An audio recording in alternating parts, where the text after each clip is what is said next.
صلوا علی الحبیب صلی اللہ تعالی علی محمد۔ یاد رہے مدنی چینل پر ٹیلی کاسٹ کیے جانے والے سلسلے مختلف مواقع کے مناظر اور آواز کی مکسنگ کے ساتھ پیش کیے جاتے ہیں۔ صلو علی الحبیب صلی اللہ تعالی علی محمد۔ نیت المؤمن خیر من عملہ، مسلمان کی نیت اس کے عمل سے بہتر ہے۔ اللہ عز و جل کی رضا پانے اور ثواب کمانے کی غرض سے سلسلہ دیکھنے سے پہلے اچھی اچھی نیتیں فرما لیجئے۔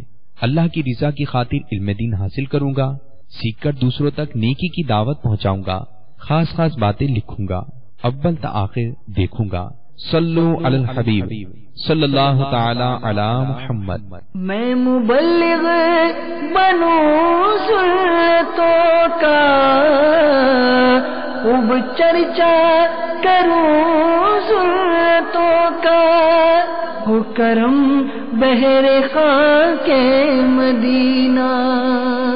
الحمدللہ رب العالمین، والصلاة والسلام على سید المرسلین، اما بعد فاعوذ باللہ من الشیطان الرجیم، بسم اللہ الرحمن الرحیم۔ الصلاة والسلام علیک یا رسول اللہ وعلى آلک واصحابک یا حبیب اللہ۔ الصلاة والسلام علیک یا نبی اللہ وعلى آلک واصحابک یا نور اللہ۔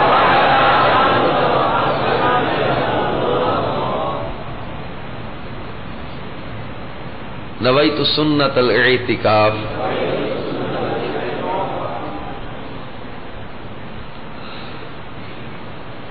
اللہ عز و جل کے محبوب دانائے غیوب منزہ عن العیوب صلی اللہ تعالی علیہ وآلہ وسلم کا فرمان عظمت نشان ہے۔ اللہ عز و جل کی خاطر آپس میں محبت رکھنے والے جب باہم ملیں اور مصافحہ کریں اور نبی صلی اللہ تعالی علیہ وآلہ وسلم پر درود پاک پڑھیں تو ان کے جدا ہونے سے پہلے دونوں کے اگلے پچھلے گناہ بخش دیے جاتے ہیں۔ صلو علی الحبیب صلی اللہ تعالی علی محمد وعلی آلہ وصحبہ وبارک وسلم۔ صلاۃ و سلام علیک یا سیدی یا مکی یا مدنی یا عربی یا ہاشمی یا سیدی یا رسول اللہ۔ میٹھے میٹھے اسلام بھائیوں اور مدنی چینل کے ناظرین، آج 1433 سنہ ہجری کے رجب المرجب کی 22ویں شب ہے، اور اس وقت ہم پنجاب کے مشہور شہر مدینۃ الاولیاء ملتان شریف میں دعوت اسلامی کے مدنی مرکز فیضان مدینہ میں حاضر ہیں۔ جیسا کہ روایت کا مفہوم ہے نیت المؤمن خیر من عملہ، مومن کی نیت اس کے عمل سے بہتر ہے، تو جتنی نیتیں اچھی زیادہ ہوں گی انشاءاللہ اجر اتنا بڑھتا چلا جائے گا۔ ہم نیت کیے لیتے ہیں کہ انشاءاللہ تعالی اول تاخر اللہ کی رضا کے لیے ثواب آخرت کے حصول کی نیت سے انشاءاللہ اجتماع میں شریک رہیں گے، علم دین کی حصول کی نیت سے اجتماع میں شامل رہیں گے۔ جب جب نبی پاک صلی اللہ تعالی علیہ وآلہ وسلم کا نام اقدس آئے گا پورا درود پڑھیں گے۔ جو سیکھوں گا انشاءاللہ تعالی اسے یاد رکھنے اور دوسروں تک پہنچانے کی بھی کوشش کروں گا۔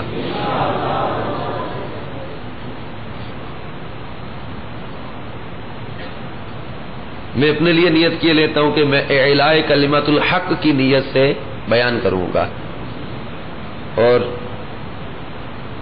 ریاکاری سے بچتے ہوئے اخلاص کے ساتھ ثواب آخرت کے حصول کی نیت سے انشاءاللہ بیان کروں گا، حتی الامکان دیکھ کر انشاءاللہ بیان کروں گا۔ صلو علی الحبیب صلی اللہ علیہ محمد وعلی آلہ وصحبہ وسلم۔ حضرت سیدنا امام غزالی رحمت اللہ تعالی علیہ ایک حکایت بیان کرتے ہیں کہ کسی بادشاہ کے دربار میں ایک مرد خدا ہر روز کہا کرتا تھا کہ نیک لوگوں کے ساتھ نیکی کرو، کیونکہ برے کے لیے اس کی برائی ہی کافی ہے، اسے اس کے کردار پر ہی چھوڑ دو۔ چونکہ بادشاہ کو اس کی یہ بات پسند تھی اور وہ اس کے اس خیال پر خوش تھا، اس لیے اسے عزت کی نگاہ سے دیکھا جاتا تھا اور اس کا بادشاہ کے دربار میں مرتبہ بھی بلند تھا۔ ایک شخص اس کے اس مرتبے کو دیکھ کر حسد کرنے لگا اور اس حاسد نے اسے ذلیل کرنے کی ٹھانی۔ چنانچہ وہ حاسد جو ہے بادشاہ سے کہنے لگا، بادشاہ حضور فلاں شخص کہتا ہے کہ بادشاہ کے منہ سے بدبو آتی ہے۔ بادشاہ نے کہا تیرے پاس اس الزام کی کیا دلیل ہے؟ اس نے کہا کہ جب آپ اسے بلائیں گے تو وہ ناک پر ہاتھ رکھ کے آئے گا۔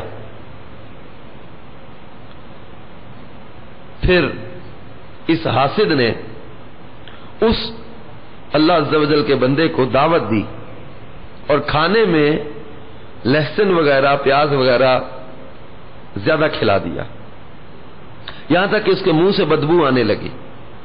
بادشاہ نے جب اس مرد خدا کو اپنے پاس بلایا تو وہ لہسن کی بدبو کو چھپانے کے لیے اپنے منہ پر ہاتھ رکھ کر حاضر ہوا۔ اس پر بادشاہ نے اس حاسد کی بات کا یقین کر لیا اور بادشاہ نے ایک عامل کا نام لکھا کہ جب یہ عامل فرمان تمہارے پاس پہنچے تو اس کا سر کاٹ دو۔ یہ بادشاہ جب اپنے ہاتھ سے کسی کے نام فرمان لکھتا تو اس کو بڑا خاص انعام یا خاص اس کو جو ہے وہ دیا جاتا تھا۔ ایک عامل کے نام اس نے وہ خط لکھوایا اور اس میں بادشاہ نے لکھ دیا کہ جب یہ عامل فرمان تمہارے پاس پہنچے تو اس کا سر کاٹ دو اور اس کی کھال میں بھوسا بھر کر میرے پاس بھیج دو۔ بادشاہ نے یہ حکم نامہ اپنی مہر سے بند کیا اور اس مرد خدا کے حوالے کر دیا۔ جب وہ مرد خدا بادشاہ سے رخصت ہو کر چلا تو حاسد نے اسے دیکھا اور پوچھا کہ تیرے ہاتھ میں کیا ہے؟ اس نے بتایا کہ یہ فرمان خلعت ہے، یہ بادشاہ نے اپنے ہاتھ سے مجھے لکھ کر دیا ہے، جو فلاں عامل کی طرف لے کر جا رہا ہوں۔ بادشاہ نے چونکہ اپنی قلم سے فرمان خلعت کے سوا کبھی کچھ نہ لکھا تھا، اس لیے اسے فرمان خلعت ہی سمجھ آ گیا۔ چنانچہ اس حاسد نے کسی ہیلے بہانے سے وہ فرمان اس مرد خدا سے لے لیا اور اس عامل کے پاس جا پہنچا۔ عامل نے جب فرمان شاہی کو کھولا تو اس مرد سے کہا کہ اس میں لکھا ہے کہ میں تجھے قتل کر دوں،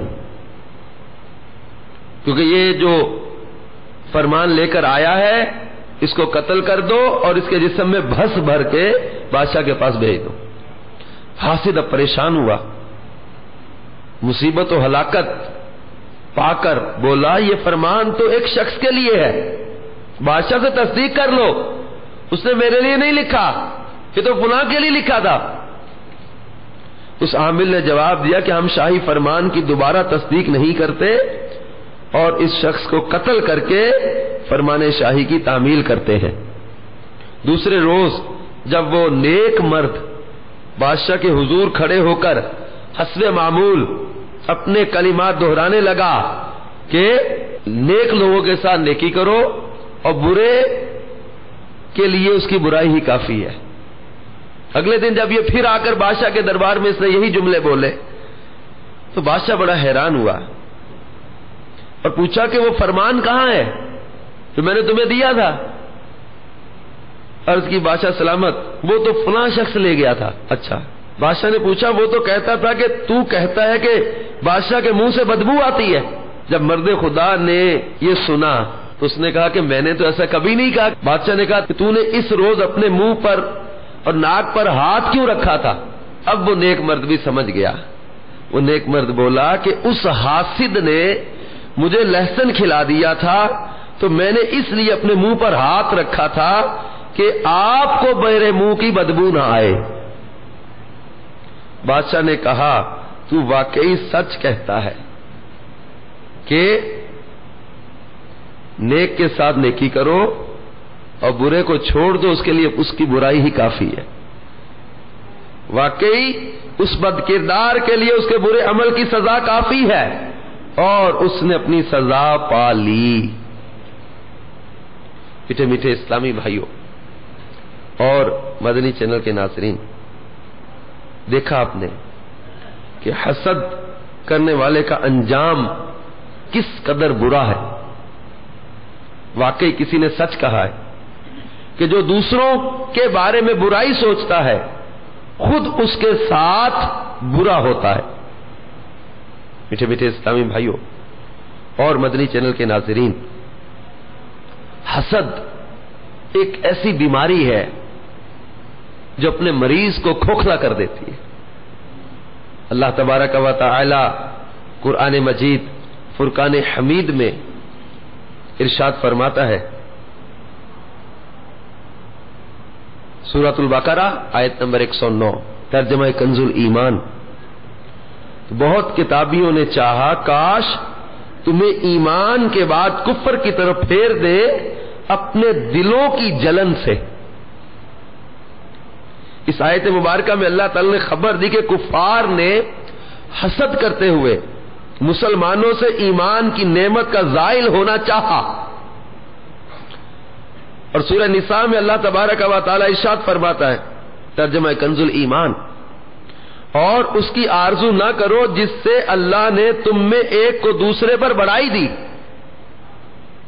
جمیعت اسلامی بھائیوں، امام غزالی رحمت اللہ تعالی علیہ یہ آیات بیان کرنے کے بعد احیاء العلوم میں فرماتے ہیں کہ جان لو حسد کے بہت سے اسباب ہیں، اور وہ دشمنی، فخر، بغض، تکبر، خود پسندی، پسندیدہ مقاصد کے فوت ہونے کا خوف، حکومت کی خواہش، نفس کی خباثت اور اس کا بخل ہے، اور یہ سب کے سب مذموم ہے. یہ حسد کے اسباب میں بیان کیا، دشمنی، فخر، بغض، تکبر، خود پسندی اور اس طرح کی چیزیں یہ حسد کا سبب بنتی ہے. سرکار مدینہ راحت قلب و سینہ صاحب معطر پسینہ صلی اللہ تعالی علیہ وآلہ وسلم نے ارشاد فرمایا کہ مومن رشک کرتا ہے اور منافق حسد کرتا ہے. اور سرکار نامدار مدینے کے تاجدار رسولوں کے سردار صلی اللہ تعالی علیہ وآلہ وسلم نے حسد کی مذمت بیان کرتے ہوئے ارشاد فرمایا، چنانچہ ابو داؤد شریف میں حدیث پاک ہے، فرمایا الحسد یأکل الحسنات کما تأکل النار الحطب، کہ حسد نیکیوں کو اس طرح کھا جاتا ہے جس طرح آگ لکڑی کو کھا جاتی ہے. حسد کرنے والا کسی کی نعمت کو دیکھ کر جل رہا ہے، کسی کی اچھائی کو دیکھ کر جل رہا ہے، کسی کی فضیلت کو دیکھ کر جل رہا ہے، اور یہ سمجھ رہا ہے کہ میں نمازیں بھی پڑھ رہا ہوں، میں نیکیاں بھی کر رہا ہوں. لیکن فرمایا گیا کہ حسد نیکیوں کو ایسے کھا جاتا ہے جیسے آگ لگتی ہے تو لکڑی ختم ہو جاتی ہے. جیسے آگ لکڑی کو کھا جاتی ہے اسی طرح حسد نیکیوں کو کھا جاتا ہے. حسد کرنے والا کس قدر جو ہے وہ گھاٹے اور خسارے میں ہے، اس کی نیکیاں برباد ہو رہی ہیں، اس کی نیکیاں حسد کی وجہ سے ضائع ہو رہی ہیں. اور حسد کی حقیقت بیان کرتے امام غزالی رحمت اللہ تعالی علیہ فرماتے ہیں کہ جب کسی مسلمان بھائی کو اللہ عز و جل کی نعمت ملتی ہے تو حاسد انسان اسے ناپسند کرتا ہے اور اس بھائی سے نعمت کا زوال چاہتا ہے. اگر وہ اپنے بھائی کو ملنے والی نعمت کو ناپسند نہیں کرتا اور نہ اس کا زوال چاہتا ہے بلکہ وہ چاہتا ہے کہ اسے بھی ایسی ہی نعمت مل جائے تو اسے رشک کہتے ہیں.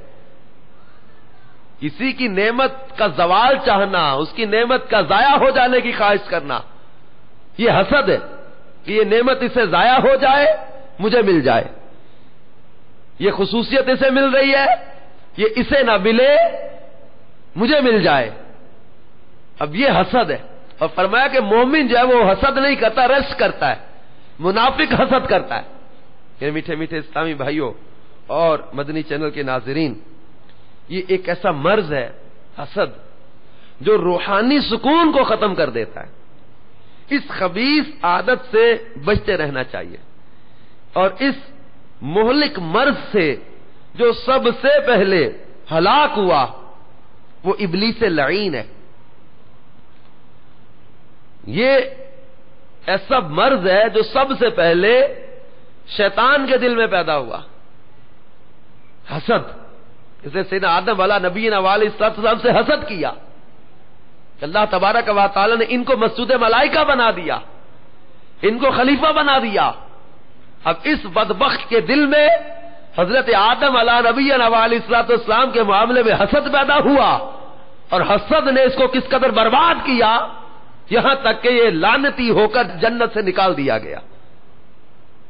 اس حسد کی آفت نے اس کو کتنا برباد کیا، جبکہ اس کے بارے میں احادیث مبارکہ میں جو بیان کیا گیا ہے کہ 80,000 برس تک عرش کا طواف کرنے والا، 40,000 برس فرشتوں کو باز کرنے والا معلم الملکوت شیطان لعین، یہ بدبخت جو ہے حسد کی آفت کی وجہ سے برباد ہو گیا.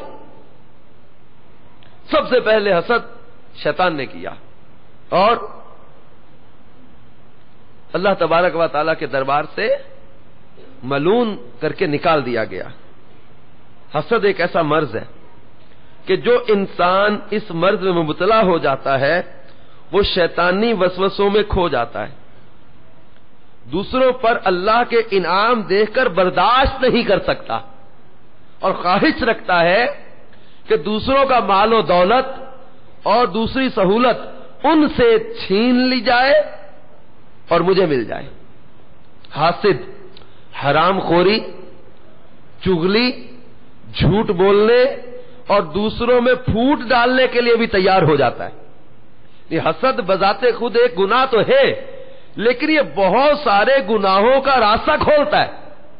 حسد کرنے والا جھوٹ بھی بولتا ہے، کیونکہ اس نے جو ہے جسے حسد کر رہا ہے اس کو ڈیمیج کرنا ہے، اس کو ڈیگریڈ کرنا ہے.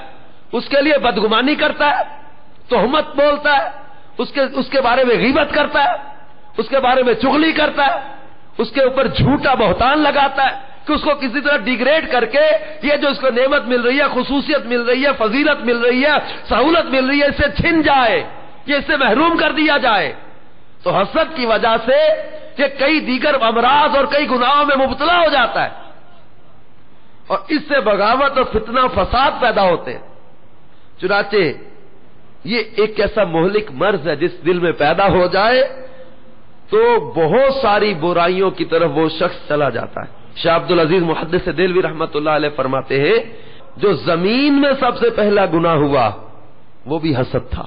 کہ آسمان میں ابلیس نے جناب آدم علیہ السلام سے حسد کیا اور زمین پہ قابیل نے حضرت حابیل کے ساتھ حسد کیا اور قابیل نے حضرت حابیل کو اسی حسد کی تباہ کاری میں مبتلا ہو کر بالآخر قتل کر دیا. اسی نام مراد حسد نے حضرت یعقوب علی نبینا علیہ الصلوۃ والسلام کو برسوں رلایا کہ وہ حسد تھا جو حضرت یوسف علیہ السلام کے ساتھ ان کے بھائیوں نے کیا اور یہی حسد کی تباہ کاری تھی کہ حضرت یوسف علیہ السلام کے بھائیوں نے ان کو کنویں میں ڈالا اور ان کو ان کے والد اور عزیزوں سے دور جو ہے نا وہ جیل کی صعوبتیں بھی برداشت کرنا پڑی. اسی حسد کی تباہ کاری نے یزید ملعون کو امام علی مقام رضی اللہ تعالیٰ عنہ کے قتل پر ابھارا. بے شک حسد کرنے والا گناہ کا مرتکب تو ہوتا ہی ہے، لیکن وہ نامراد اپنے مقصد میں کامیاب نہیں ہو سکتا، بلکہ گناہ کر کے غضب الہی کا مستحق ہوتا ہے۔ حسد ایک ایسی تباہ کن بیماری ہے کہ اس حسد میں جو مبتلا ہو جاتا ہے یہ اللہ تعالیٰ کی ناراضی مول لیتا ہے۔ بے شک یہ برا فعل ہے اور اس کی شر انگیزی سے اللہ تعالیٰ نے بچنے کا حکم فرمایا، اور اپنے رسول مقبول بی بی آمینہ کے مہکتے پھول صلی اللہ تعالی علیہ وآلہ وسلم سے فرمایا کہ کہہ دیجئے میں اپنے پروردگار کی پناہ مانگتا ہوں حاسد کے شر سے جب وہ حسد کرے۔ کہ اللہ تعالیٰ نے اپنے محبوب سے فرمایا سورہ فلق کی آخری آیت میں۔ میٹھے میٹھے اسلامی بھائیوں اور مدنی چینل کے ناظرین، اور جو غیر مسلم تھے یہود، ان کی خواہش تھی کہ ختم نبوت کا منصب بنی اسرائیل کو عطا ہو، یعنی نبی آخر الزماں ان میں ہوتے، لیکن ان کی خواہش کے خلاف پیارے آقا صلی اللہ تعالی علیہ وسلم قریش میں تشریف لائے، بنی ہاشم میں تشریف لائے، اور یہ بنی اسماعیل کو منصب ملا اور وہ محروم رہے، تو حسد کے مارے انہوں نے سرکار مدینہ صلی اللہ تعالی علیہ وسلم کی نبوت کو ماننے سے انکار کر دیا، حالانکہ وہ نشانیاں جانتے تھے، وہ پہچانتے تھے، ان کے نام کے وسیلے سے دعائیں مانگتے رہے ہیں، فتح پاتے رہے ہیں، اپنے بیٹوں سے بڑھ کر ان کی نشانیاں جو ان کو تو پچھلی کتابوں میں بیان کی گئی ہیں، اپنی اولاد سے بڑھ کر انہیں پہچانتے، اس قدر ان کے سامنے نشانیاں ہیں، لیکن حسد کی آگ میں ایسے جلے کہ سرکار مدینہ صلی اللہ تعالی علیہ وسلم کی نبوت کا انکار کر بیٹھے۔ جو اللہ تبارک و تعالی نے سورۃ البقرہ میں اس کا تذکرہ فرمایا، میٹھے میٹھے اسلامی بھائی اور مدنی چینل کے ناظرین، ہجرت کے بعد جب مہاجرین و انصار نے اخوت کے رشتے میں منسلک ہو کر اسلام کے قلعے کی دیواروں کو مضبوط کرنا شروع کیا تو اللہ تعالی نے انہیں اپنے انعام و اکرام سے نوازا، اس پر غیر مسلموں نے جلنا شروع کر دیا اور مسلمانوں کے خلاف سازش شروع ہو گئی، تو اللہ تعالیٰ نے ان کی حسد کی بیماری کو بے نقاب کر دیا۔ چنانچہ ارشاد ربانی ہے سورہ نساء پارہ 4 میں اللہ تعالیٰ نے فرمایا لوگوں سے حسد کرتے ہیں اس پر جو اللہ تعالیٰ نے انہیں اپنے فضل سے اسے دیا۔ اب یہ اس قدر حسد کرتے تھے کہ ہر وقت مسلمانوں کو گمراہ کرنے کی سوچتے رہتے تھے۔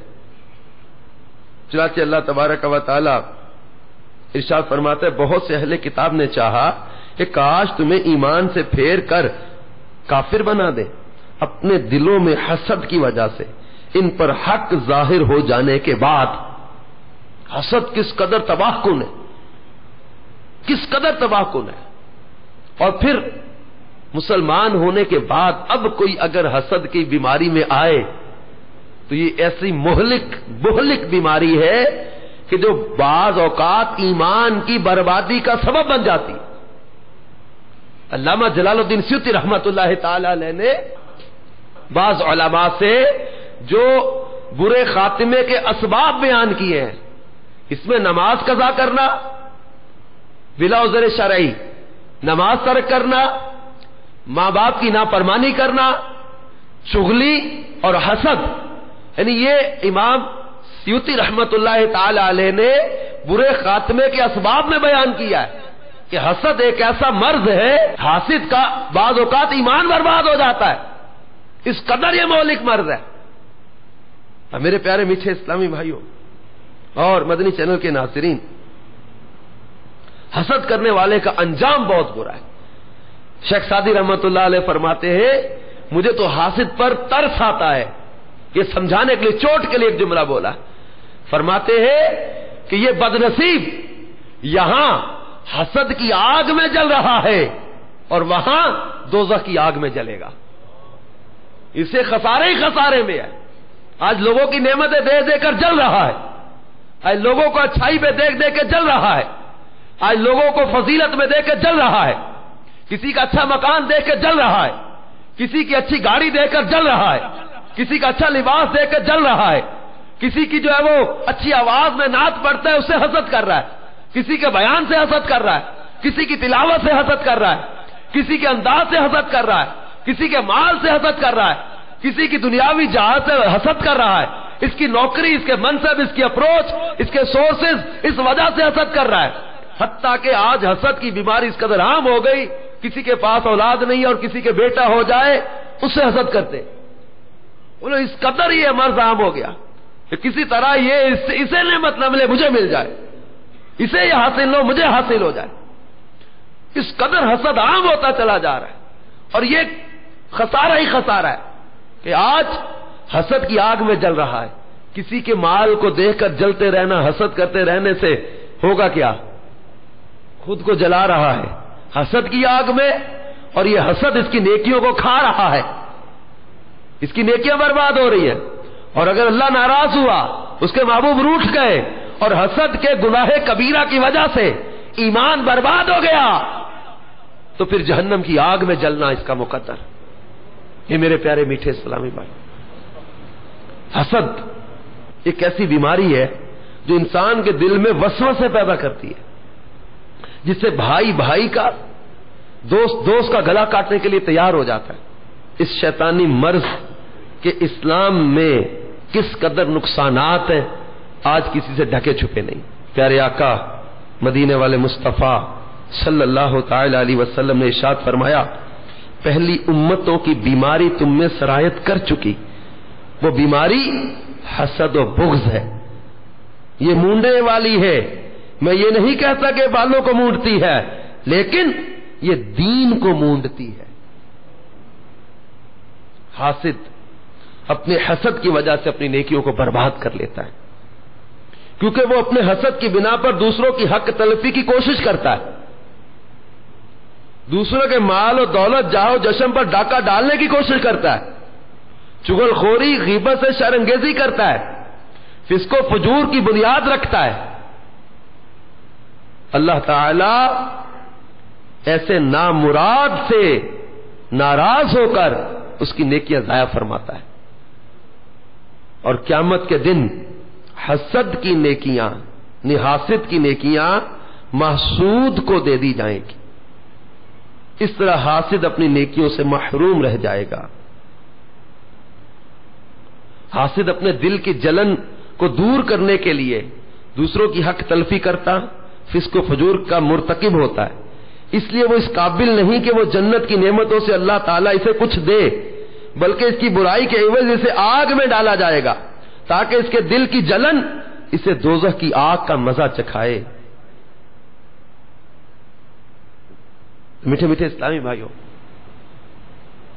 اور یہ حاسد کی نیکیاں چونکہ برباد ہو چکی ہوں گی اور محسود کو مل جائیں گی، اس لیے وہ نیکیوں سے محروم ہوگا اور برائیوں کی سزا بھگتنے کے لیے تیار کیا جائے گا.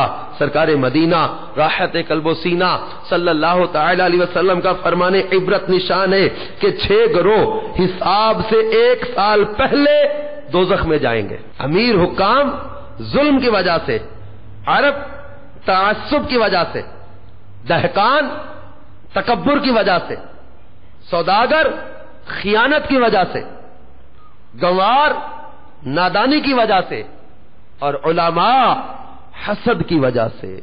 میٹھے میٹھے اسلامی بھائیوں اور مدنی چینل کے ناظرین، حسد کی تباہ کاریوں سے اللہ ہمیں بچائے. یہ کیسی لعنت ہے، اللہ اس موذی مرض سے ہمیں بچائے. ہے یہ باطنی مرض، کیونکہ یہ حسد کرنے والے کو پتہ نہیں چلتا کہ میں حسد کر رہا ہوں. تو یہ کوئی ایسی ویزیبل تھنگ نہیں نا، کوئی نظر آنے والی چیز نہیں جس کو ہم پکڑ کے نکال دیں. مطلب یہ ہے کسی کے زخم ہو جائے اس کا کوئی علاج کرے، نظر آ رہا ہے.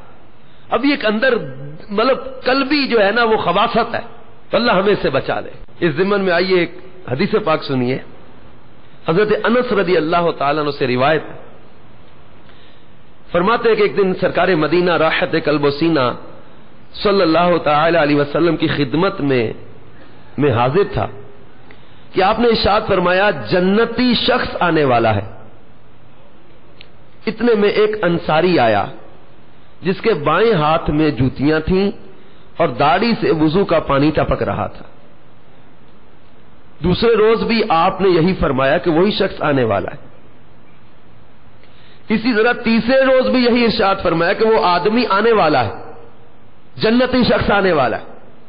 حضرت عبداللہ ابن عمر ابن عاص رضی اللہ تعالیٰ عنہ نے معلوم کرنا چاہا کہ وہ کون سا نیک عمل کرتا ہے, کہ اس کے بارے میں 3 دن سے سرکار صلی اللہ علیہ وسلم فرما رہے وہ جنتی شخص آنے والا ہے, وہ جنتی شخص آنے والا ہے. حضرت عبداللہ رضی اللہ تعالیٰ عنہ نے یہ معلوم کرنا چاہا کہ وہ کون سا نیک عمل کرتا ہے. تو یہ اس شخص کے پاس 3 راتیں آپ نے آ کر قیام کیا, مہمان بنے اس کے. پہلی رات آئی, لیکن آپ فرماتے کوئی ایسا عمل نہیں دیکھا سوائے اس کے کہ جب وہ نیند سے بیدار ہوتا تو اللہ کو یاد کرتا. 3 راتیں گزر گئی. آخر کار میں نے اسے کہا کہ میں نے نبی پاک صلی اللہ تعالی علیہ وسلم کو تیرے بارے میں یہ الفاظ ارشاد فرماتے ہوئے سنا تھا, تو میری خواہش تھی کہ میں تیرے عمل سے واقف ہو جاؤں کہ تو کیا کرتا ہے کہ میں بھی وہ کرنے لگ جاؤں جس کے سبب تجھے اللہ کے محبوب نے جنتی قرار دیا. لیکن میں 3 راتوں سے دیکھ رہا ہوں تیرا کوئی خاص عمل تو مجھے نظر نہیں آیا. اس نے کہا کہ یہی میرا عمل تھا جو تو نے دیکھ لیا. میں رات آتا ہوں, سو جاتا ہوں, اور جب نیند سے اٹھتا ہوں اللہ اللہ کرتا ہوں. حضرت عبداللہ رضی اللہ تعالیٰ عنہ فرماتے ہیں کہ جب میں وہاں سے چلا تو اس نے مجھے آواز دی, اس انصاری نے مجھے آواز دی اور کہا ایک اور بات ہے جو میں تمہیں بتانا چاہتا ہوں. میں نے کہا کیا؟ تو انہوں نے کہا وہ یہ کہ میں نے کبھی کسی سے حسد نہیں کیا, کبھی کسی سے حسد نہیں کیا. حضرت عبداللہ رضی اللہ تعالیٰ فرماتے ہیں کہ واقعی اسی لیے تجھے یہ بلند مرتبہ ملا ہے. میٹھے میٹھے اسلامی بھائیوں, اپنے دل کو مسلمان کے کینے سے پاک کر لیں, حسد کی لعنت سے اپنے آپ کو بچا لیں, اپنے آپ کو ان چیزوں سے بالکل جو ہے نا وہ بالا تر کر لیں. یہ بالکل ہمیں کچھ بھی جلن ہی نہ ہو. کسی کی نعمت دے کر اس کو برکت کی دعا دے, اس کو برکت کی دعا دے. حضرت موسیٰ علیہ نبینا علیہ الصلوۃ والسلام نے ایک شخص کو عرش عظیم کے سائے میں دیکھا تو آپ نے اس کے مرتبے پر رشک کرتے ہوئے کہا کہ اللہ عز و جل کے حضور اس آدمی کا مرتبہ بہت بلند ہے. عرض کی یا الہ العالمین یہ نیک مرد کون ہے؟ اللہ تبارک و تعالی نے فرمایا اس کے 3 اعمال ہیں, 3 عملوں کی وجہ سے اسے یہ قرب خاص ملا ہے. نمبر 1 اس نے کبھی کسی سے حسد نہیں کیا. دوسرا اس نے کبھی ماں باپ کی نافرمانی نہیں کی. تیسرا اس نے کبھی چغلی نہیں کی. میٹھے میٹھے اسلامی بھائیوں اور مدنی چینل کے ناظرین, اللہ کرے کہ ہم اپنے دل کو حسد سے پاک کر لیں, کینے سے پاک کر لیں. میرے شیخ طریقت امیر اہل سنت بانی دعوت اسلامی حضرت علامہ مولانا ابو بلال محمد الیاس عطار قادری رضوی دامت برکاتہم العالیہ یہ اپنے ایک بیان میں حسد کی تعریف بیان کرتے ہوئے فرماتے کہ حسد کی ڈیفینیشن کیا ہے, کہ حسد کرنے والے کو حاسد اور جس سے حسد کیا جائے اس کو محسود کہتے ہیں. اور لسان العرب جلد 3 صفحہ 166 پر حسد کی تعریف یوں بیان کی گئی, حسد یہ ہے کہ تو تمنا کرے کہ محسود کی نعمت اس سے زائل ہو کر تجھے مل جائے. تو بیان کردہ تعریف سے معلوم ہوا کہ کسی کے پاس کوئی نعمت دیکھ کر تمنا کرنا کہ کاش اس سے یہ نعمت چھن کر مجھے حاصل ہو جائے. مثلا کسی کی شہرت یا عزت سے نفرت کا جذبہ رکھتے ہوئے خواہش کرنا کہ یہ کسی طرح ذلیل ہو جائے اور اس کی جگہ مجھے عزت کا مقام حاصل ہو جائے. نیز کسی مالدار سے جل کر یہ تمنا کرنا کہ اس کا کسی طرح نقصان ہو جائے اور یہ غریب ہو جائے اور میں اس کی جگہ پر دولت مند بن جاؤں. آج میرے پیارے میٹھے اسلامی بھائیوں اور مدنی چینل کے ناظرین, بات بات پر حسد, رشتہ داری کرتے کسی سے اس معاملے میں حسد کہ فلاں جگہ اس کا نکاح کیوں ہونے لگا ہے, اس کی منگنی ٹوٹ جائے میری ہو جائے. فلاں جگہ پر یہ نوکری کرنے لگا ہے، اس کی جو ہے نا وہ جاب کینسل ہو جائے، مجھے مل جائے۔ امتحانات میں یہاں تک کہ کسی کو پوزیشن ملنے لگی تو اس کو پوزیشن نہ ملے، اس کی پوزیشن رہ جائے، یہ پیپروں میں بیمار ہو جائے، امتحانات میں مجھ سے آگے نکل جاتا ہے، یہ بیمار ہو جائے، اس میں کوئی تکلیف آ جائے، کسی طرح سے میں آگے نکل جاؤں۔ کوئی نعت خواں ہے، اب وہ کسی کی زیادہ اچھی آواز ہے، اب وہ کم آواز والا وہ تمنا بعض اوقات کرتا ہے حسد کی وجہ سے کہ اللہ کرے اس کا گلا بیٹھ جائے، اس کی آواز جو ہے نا وہ بیٹھ جائے، اس کے گلے میں کوئی پرابلم ایسی ہو جائے کہ اس کی آواز بالکل بھدی ہو جائے اور مجھے زیادہ عزت ملنے لگ جائے، مجھے زیادہ پروٹوکول ملنے لگ جائے۔ الغرض حسد یہ تباہی اور بربادی کی طرف لے جاتا ہے۔ اپنے دل کو اس مہلک مرض سے بچانا ہے۔ اب میرے شیخ طریقت امیر اہل سنت نے نہ صرف اس مہلک مرض کی نشاندہی کی ہے، ہماری وہ کہہ لیں نفس کو پکڑ کر ہمارے مرض کی تشخیص کی ہے، بلکہ اس کا علاج بھی بیان فرمایا، اس کا علاج بھی سکھایا کہ اب یہ ہے باطنی مرض، ہے دل کا مرض، اب اس کے علاج میں ہمیں کوشش بہت کرنا ہوگی۔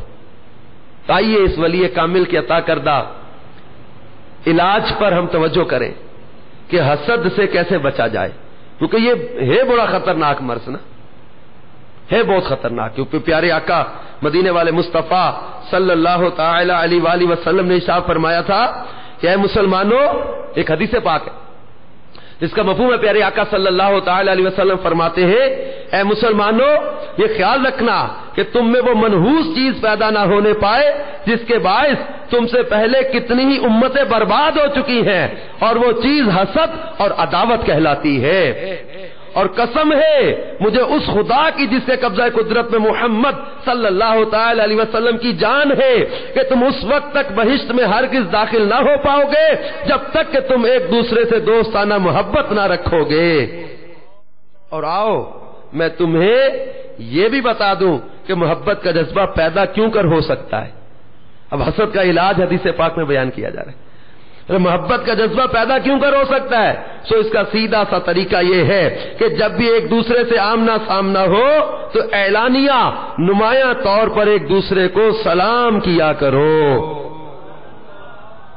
تو میٹھے میٹھے اسلامی بھائیوں اور مدنی چینل کے ناظرین، حضرت عون بن عبداللہ ایک بادشاہ کو نصیحت کر رہے تھے اور فرما رہے تھے کہ تکبر سے دور رہے کہ اولین گناہ جو حضور حق میں کیا گیا وہ حسد اور تکبر تھا،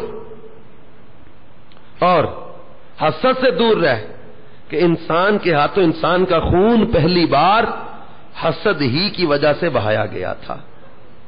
میٹھے اسلامی بھائیوں، حضرت ابن سیر رحمت اللہ علیہ کہتے ہیں، یہ ایک بزرگ ہے، ان کا بیان ہے کہ دنیا کے بارے میں مجھے کبھی کسی پر حسد نہیں آیا۔ اب یہ بہت پیارا قول ہے، یہ حسد سے بچانے میں ہماری مدد کرے گا اگر سمجھ آ جائے تو۔ یہ بزرگ فرماتے ہیں کہ دنیا کے بارے میں مجھے کبھی کسی پر حسد نہیں آیا، کیونکہ اگر وہ اہل بہشت میں سے ہے تو اس کی نگاہوں میں دنیا کی کیا وقت ہو سکتی ہے، اور اگر وہ اہل دوزخ میں سے ہے تو دنیا کی یہ نعمتیں اس کے کس کام کی ہیں؟ کہ اس کی نعمتوں کو دیکھ کر میں کیوں چلوں؟ اگر وہ اہل جنت میں سے ہے تو اس کی یہ دنیا کی یہ چیزیں اس کی نظر میں کیا وقت رکھتی ہیں، اور اگر وہ دوزخی ہے تو پھر یہ دنیا کی نعمتیں اسے کیا فائدہ دیں گی؟ میٹھے اسلامی بھائیوں، آئیے امیر علیہ سنت کے عطا کردہ ان مدنی پھولوں پر توجہ کریں، اللہ ہمیں حسد سے بچا لے۔ امیر سنت فرماتے ہیں کہ حسد حرام ہے، لہذا حاسد پر اس کا علاج فرض ہے۔ حسد کے چند علاج، حسد سے نجات کے لیے بارگاہ رب کائنات میں گڑ گڑا کر دعا مانگے۔ ابھی اللہ کرے کہ ہمیں یاد بھی رہے، نوٹ کر لیں یہ علاج کہ اللہ تعالیٰ کی بارگاہ میں گڑ گڑا کر دعا مانگے، حسد کی تباہ کاریوں نقصانات کو ذہن میں دہراتا رہے، وہ حدیث پاک ذہن نشین کر لے کہ حسد نیکیوں کو ایسے کھا جاتا ہے جیسے آگ لکڑی کو کھا جاتی ہے۔ اپنے آپ کو ڈراتا رہے کہ کہیں اللہ و رسول عز و جل و صلی اللہ علیہ وسلم مجھ سے ناراض ہو گئے اور حسد کی نحوست سے معاذ اللہ ایمان برباد ہو گیا تو ہمیشہ ہمیشہ کے لیے جہنم میں رہنا پڑے گا۔ حسد سے بچنے کے لیے اپنی موت کو کثرت سے یاد کریں۔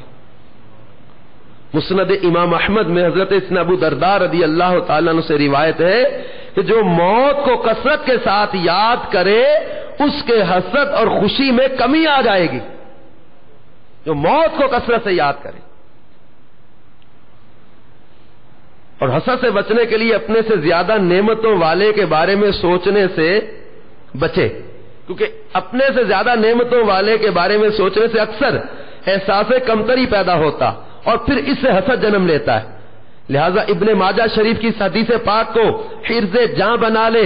فرمان مصطفیٰ صلی اللہ تعالی علیہ وسلم ہے اپنے سے نیچے کے درجے والوں کی طرف دیکھا کرو، اوپر کے درجے کے لوگوں کی طرف نظر مت کرو، اور اگر تم اس طرح کرو گے تو اللہ تعالی کی کسی بھی نعمت کو حقیر نہ جانو گے۔ اپنے سے بڑے منصب، بڑی نعمت، بڑی جو ہے نا وہ شان و شوکت والے کو دیکھنے اور اس کے بارے میں سوچنے سے بچ جائیں، چھوڑ دیں۔ اگر اپنے سے مطلب آپ موٹر سائیکل پر گاڑی والے کو دیکھتے رہو گے، سوچتے رہو گے، اس کے بارے میں حسد پیدا ہونے کا خدشہ ہے۔ بڑے مکان کی طرف دیکھو گے، اپنے سے کم والے کو دیکھو نا، شکر کی کیفیت پیدا ہوگی۔ آپ کے پاس اگر مطلب عام لباس ہے، کسی کا قیمتی لباس دیکھو گے تو ناشکری کی کیفیت پیدا ہونے کا خدشہ ہے، حسد پیدا ہونے کا خدشہ ہے۔ ارے اس کو دیکھو جس کے پاس پھٹا ہوئے کپڑے، اس کو دیکھو جس کے پاس پورا لباس بھی نہیں ہے، چادر ایک۔ آپ کے پاس موٹر سائیکل ہے یا سائیکل ہے، اس کو دیکھو جو پیدل ہے۔ شیخ سعدی رحمت اللہ علیہ فرماتے نا کہ وہ مطلب ایک دفعہ میرا جوتا جو ہے نا ٹوٹ گیا، زخمی ہو رہا تھا، میرا پاؤں تنگ کر رہا تھا، میں پریشان تھا، لیکن جب میں مسجد سے نکلنے لگا تو دیکھا کہ ایک شخص سامنے سے آ رہا ہے جس کے دونوں پاؤں ہی نہیں ہے۔ اللہ تعالیٰ کی بارگاہ میں شکر کیا، اللہ میرا جوتا ٹھیک نہیں، میں اسی پر پریشان ہو رہا تھا، تیرا شکر میرے پاؤں تو سلامت ہے، اس کے تو پاؤں بھی نہیں ہے۔ نہیں، اپنے سے کم والے کو دیکھو تو شکر کی کیفیت پیدا ہوگی اور اللہ کی کسی نعمت کو حقیر نہیں بندہ جانے گا۔ اپنے سے بڑی والوں کو دیکھتے رہیں گے، اپنے سے زیادہ والوں کو دیکھتے رہیں گے تو ناشکری بھی پیدا ہوگی اور حسد بھی پیدا ہوگا، طرح طرح کی جو ہے وہ برائیاں جنم لینے کا خدشہ ہے۔ حسد کا علاج بیان کرتے ہوئے میرے علیہ السلام مزید فرماتے ہیں کہ حاسد کو چونکہ محسود یعنی جس سے حسد کیا جائے سے سخت نفرت ہو جاتی ہے، لہذا اس نفرت کو محبت سے بدلنے کی تدبیریں کریں۔ اب چونکہ اس سے سخت نفرت ہو جاتی ہے، جس سے حسد ہو جاتا ہے، جلن ہوتی ہے، اس کی کوئی بات اچھی نہیں لگتی، اب تدبیر کرے اسے محبت میں بدلنے کی۔ مثلا اس سے سلام میں پہل کرے، ملاقات ہو تو گرم جوشی کا مظاہرہ کرے، ممکن ہو تو کبھی کبھی تحفہ پیش کرے۔ اس کی جس نعمت کے باعث حسد ہوتا ہو اس میں برکت کی دعا کرنے لگ جائے، اس کی بدگوئی سے بچے، بلکہ دوسرا بھی برائی کرے تو نہ سنے، بیماری یا مصیبت میں اس کی تعزیت کرے، خوشی کے موقع پر اسے مبارکباد پیش کرے، ضرورت کے موقع پر اس کی مدد کرے، لوگوں کے سامنے اس کی بکثرت جائز تعریف کرے۔ دوسرا اس کی جائز تعریف کرے تو خوشی کا اظہار کرے، اپنی طرف سے جس قدر فائدہ پہنچا سکتا ہو محسود کو فائدہ پہنچائے۔ یہ حسد کے علاج ہے۔ اے میرے پیارے میٹھے اسلامی بھائیوں،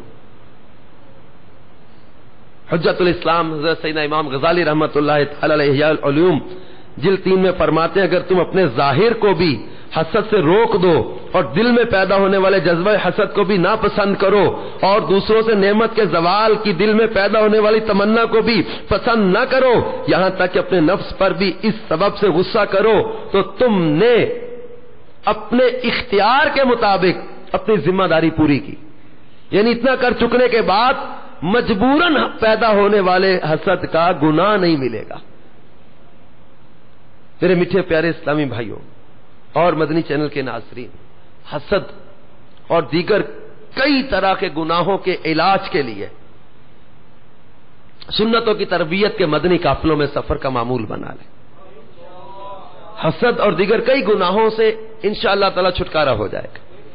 مدنی انعامات پر عمل کرتے ہوئے روزانہ فکر مدینہ کریں، روزانہ فکر مدینہ کی عادت اپنا لیں، انشاءاللہ عز و جل مدنی انعامات پر عمل کی برکت سے حسد اور کئی دیگر برائیوں سے انشاءاللہ تعالی نجات مل جائے گی۔ کہ مدنی انعامات میں تو باقاعدہ ایک مدنی انعام بھی ہے نا، حسد سے بچنے والا، غیبت سے، چغلی سے، حسد سے، جھوٹ سے بچنے والا مدنی انعام ہے۔ یہ مدنی انعامات اور مدنی قافلے انشاءاللہ تبارک و تعالی یہ حسد اور دیگر کئی گناہوں سے بچنے کا ذریعہ، بلکہ دعوت اسلامی کا مدنی ماحول سراپا خیر ہے۔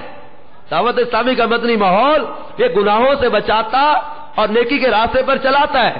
دعوت اسلامی کے مدنی ماحول کی برکت سے گناہوں سے چھٹکارا ملتا ہے، بے حیائی سے بچنے کا موقع ملتا ہے، برائی سے بچنے کا ذہن ملتا ہے، سنتوں پر چلنے کا ذہن بنتا ہے۔ یہ دعوت اسلامی کے مدنی ماحول کی برکتیں ہیں۔ میرے میٹھے پیارے اسلامی بھائیوں، آئیے میں اسی مدنی ماحول کی ایک بڑی پیاری مدنی بہار آپ کو پیش کرتا ہوں۔ مکتبۃ المدینہ نے ایک رسالہ شائع کیا، معذور بچی مبلغہ کیسے بنی، اس کے صفحہ 25 پر یہ مدنی بہار ہے۔ باب المدینہ کراچی کے ایک اسلامی بہن کے بیان کا خلاصہ ہے کہ مدنی ماحول کی بہاریں نصیب ہونے سے پہلے میں گناہوں کے سمندر میں غوطہ زن تھی۔ نماز نہ پڑھنا، فلمیں ڈرامے دیکھنا، شادیوں میں بن سنور کر بے پردہ شریک ہونا میرا شوق تھا۔ چغل خوری، غیبت، دل آزاری، حسد جیسے گناہوں میں مبتلا رہا کرتی تھی۔ سیر و تفریح کے لیے ہر وقت تیار رہتی تھی۔ اگر کسی سے جھگڑا ہو جاتا تو سال ہا سال اس سے بات نہ کرتی۔ ڈائجسٹ پڑھنے کا ایسا چسکا تھا کہ روزانہ ایک ڈائجسٹ پڑھ لیا کرتی تھی۔ میری فیشن پرستی کی عادت کی وجہ سے امی اور بہنیں پریشان رہا کرتی تھیں۔ میری خوش نصیبی کہ ایک مرتبہ دعوت اسلامی کے اسلامی بہنوں کے ہفتہ وار سنت و برے اجتماع میں شریک ہونے کی سعادت مل گئی۔ دعوت اسلامی کے سنت و برے اجتماع کے کیا کہنے، اور اس اجتماع نے تو میری زندگی میں مدنی انقلاب برپا کر دیا۔ الحمدللہ عز و جل میں دعوت اسلامی کے مشکبار مدنی ماحول سے وابستہ ہو گئی۔ میری بری عادتیں جاتی رہیں۔ اب پانچوں نمازوں کی ادائیگی کا سلسلہ ہے۔ سیر و تفریح کی بجائے ہفتہ وار سنت و برے اجتماع میں حاضری کی عادت ہے۔ فلمیں ڈرامے دیکھنے کا معمول کب ختم ہو چکا۔ فیشن پرستی و بے پردگی سے نجات مل چکی۔ ڈائجسٹ پڑھنے کا شوق ختم ہو گیا۔ اب مجھے امیر اہل سنت کے کیسٹ بیانات سن کر سکون ملتا ہے۔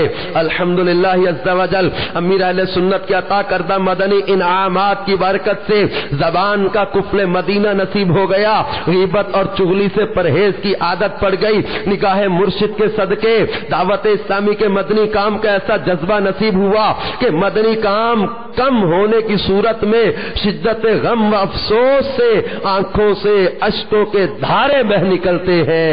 تادم تحریر اس اسلامی بہن کا بیان ہے کہ تادم تحریر میں اسلامی بہنوں کی علاقائی مشاورت کی خادمہ یعنی نگران کے طور پر ثواب جاریہ کا خزانہ جمع کرنے کی کوشش میں مصروف ہوں۔ سنور جائے گی آخرت انشاءاللہ، سنور جائے گی آخرت انشاءاللہ عز و جل۔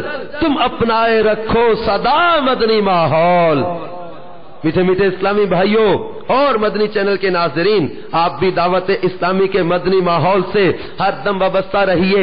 انشاءاللہ تبارک و تعالی اس مدنی ماحول کی برکت سے نہ صرف سنتوں پر عمل کا جذبہ ملے گا، اس کے ساتھ ساتھ بہت ساری برائیوں سے چھٹکارا مل جائے گا، اور انشاءاللہ تبارک و تعالی ان باطنی امراض کی پہچان بھی ملے گی، ان کا علاج بھی ملے گا۔ حسد ہے، کینہ ہے، بغض ہے، یہ اندر کے جو باطنی امراض ہے نا دل کے، ان کا علم سیکھنا، چونکہ ان کا علم سیکھنا بھی فرض ہے اور ان سے بچنا بھی لازم ہے۔ حسد چونکہ حرام ہے نا، تو اس کے بارے میں علم جاننا، اس کی تعریف اور یہ حسد ہوتا کیا ہے، اور پھر اس سے بچنے کی پوری کوشش کرنا۔ مفتی احمد یار خان نعیمی رحمت اللہ تعالی علیہ، انہوں نے حسد کے بارے میں 4 درجے بیان کیے۔ پہلا یہ کہ حاسد دوسروں کی نعمت کا زوال چاہے، یہ خواہ مجھے نہ ملے مگر اس کے پاس سے جاتی رہے، اس قسم کا حسد مسلمانوں پر کبیرہ گناہ ہے اور کافر فاسق کے حق میں جائز۔ دوسرا درجہ یہ کہ حاسد دوسرے کی نعمت خود لینا چاہے، یہ فلاں کا باغ یا اس کی جائیداد میرے پاس آ جائے یا اس کی ریاست کا میں مالک بنوں، یہ حسد بھی مسلمانوں کے حق میں حرام ہے۔ تیسرا درجہ یہ ہے کہ حاسد اس نعمت کے حاصل کرنے سے خود تو عاجز ہے، اس لیے آرزو کرتا ہے کہ دوسروں کے پاس بھی نہ رہے تاکہ وہ مجھ سے بڑھ نہ جائے، یہ بھی منع ہے۔ چوتھا درجہ یہ ہے کہ وہ تمنا کرے کہ یہ نعمت اوروں کے پاس بھی رہے، مجھے بھی مل جائے، یعنی اوروں کا زوال نہ چاہتا، اپنی ترقی کا خواہش مند ہے، اسے غبطہ یا تنافس کہتے ہیں۔ یہ دنیاوی باتوں میں منع ہے اور دینی باتوں میں اچھا اور کبھی واجب بھی ہے۔ رب عز و جل فرماتا ہے فَفِي ذَلِكَ فَلْيَتَنَافَسِ الْمُتَنَافِسُونَ، ترجمہ کنز الایمان، اور اسی پر چاہیے للچائیں للچانے والے۔ حدیث پاک میں کہ دو شخصوں پر حسد یعنی غیبتہ جائز ہے، ایک وہ عالم دین جو اپنے علم سے لوگوں کو فائدہ پہنچاتا ہو، دوسرا وہ سخی مالدار جس کے مال سے فیض جاری ہو۔ تو یہ رشک کرنا یہ جائز ہے، حسد ناجائز ہے۔ اللہ تبارک و تعالی اپنے حبیب صلی اللہ تعالی علیہ وسلم کا صدقہ ہمیں حسد کی آفتوں سے بچائے اور ان مہلکات سے بچنے کی اللہ میں توفیق عطا فرمائے، دعوت اسلامی کے مدنی ماحول میں استقامت و اخلاص عطا فرمائے، آمین۔ صلو علی الحبیب صلی اللہ تعالی علی محمد۔ میں مبلغ بنوں سنتوں کا، خوب چرچا کروں سنتوں کا، ہو کرم بہر خاک مدینہ۔ صلو علی الحبیب صلی اللہ تعالی علی محمد۔ آپ نے جو ابھی سلسلہ ملاحظہ فرمایا اس کے بارے میں اپنے تاثرات اور مدنی مشورے 030126127176 پر SMS یا feedback@madanichannel.tv پر میل کر سکتے ہیں۔